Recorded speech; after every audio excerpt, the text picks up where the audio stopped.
also move to a non-profit organization, an INGO at that one.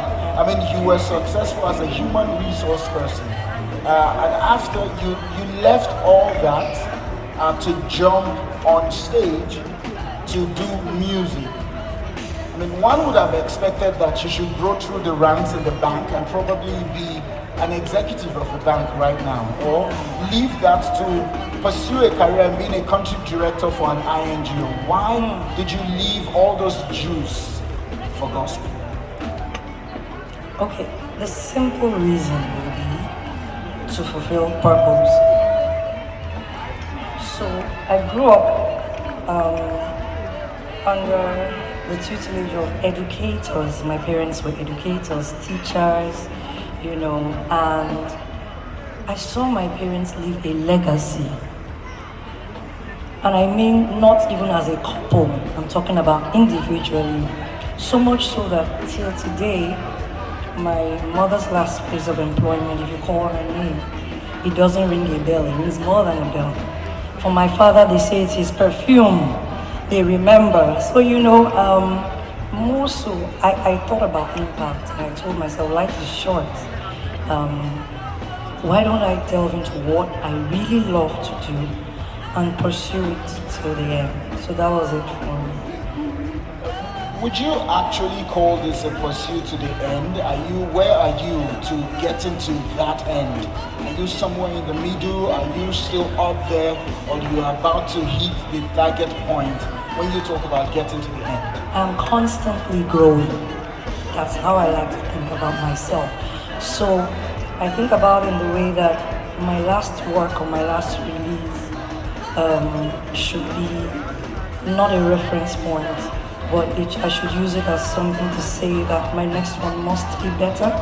So I see myself as constantly growing in the industry, in my music ministry, constantly growing. As an ex-banker yourself, one would also want to look at you as someone who should have calculated all steps that you are taking. For example, you have an album right now, and we're selling that album for 1,000 copies. Trust me, if we put a benchmark to production fee, let's put a benchmark at 100,000. Don't go there. No, we need to go there because it looks like you are investing in something that the profit isn't coming much like immediate. One would have said, why don't you invest this money somewhere else? Because if you have a 12-track album and let's say 100K per production, that's a 1.2 million. Trust me, I could tell you some investment that you could do and have a quick turnover. Why invest that in a music and to sell for 1,000 where some people would also skip that music at some point?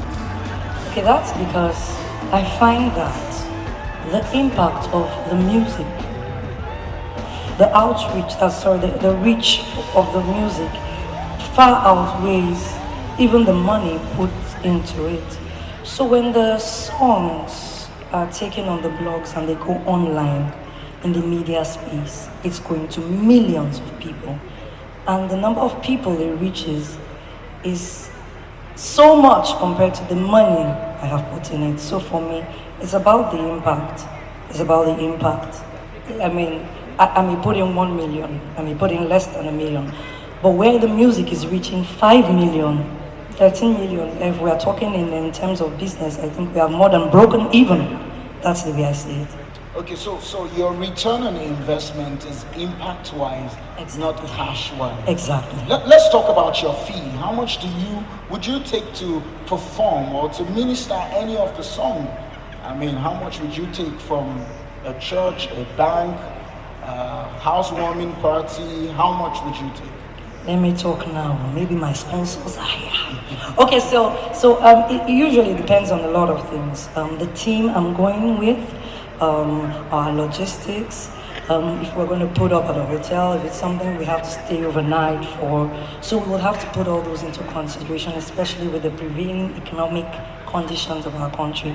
So all that will determine. I won't put a particular price to it because I don't know if tomorrow dollar will be how much. So, but yeah, that's reality. That's reality. So I would say it depends on all these factors. I mean, when you talk about secular, I mean, I've worked with lots of songs, secular song, whether gospel song, across board. So when you talk about support system Yeah. in the gospel music industry, where would you rate support system? If 10 being the highest and 1 being the lowest, where would you rate support system? Whether from fellow artists, whether from producers, whether from bloggers, influencers, and radio. Okay, so when you mentioned bloggers and influencers on radio, my ratings were going up.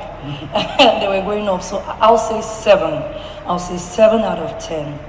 We're beginning to understand that we need to support our own, and music generally in Africa is taking the lead. So you have people opening up to more of music in Africa, more of music in the gospel. So we now have gospel artists being rated among the top artists in the country, alongside comparable to secular artists. However, like I always say, the impact definitely far outweighs, because our music, the message in our music changes lives.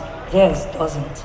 So our impact far outweighs. But 7, also 7. This is what I live for. You. This is what I live for. You. This is what I live for. This is what I live for. This is what I live for. The CEO of Vibing Life is in this place right now. Yeah. He has access to some of these artists that you term secular artists. Would you be open for any collaborations? If our values align, why not? But if they don't, it's not. Share two of those values. Okay. The fear of God and integrity. I put the fear of God, I would have said, okay, that's a Christian term, but it's a value. I mean, you just have to have it to walk with me and for me to work with you.